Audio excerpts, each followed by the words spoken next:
চলে এসেছে সেই দারুণ গরমের মরশুম, যেই গরমের মরশুমে সবাই ঘেমে নিয়ে একেবারে একসা আমার মতো।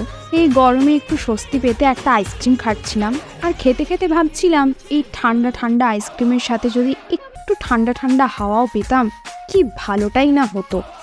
ওমা, হঠাৎ দেখি আমার হাতে থাকা আইসক্রিমের স্টিকটা বলে উঠছে, তো কি আছে, আমায় দিয়ে একটা সুন্দর হাত পাখা বানিয়ে নিলেই তো হয়। তাই শুনে আমি ওকে জিজ্ঞেস করলাম যে কিভাবে বানাই বলো তো।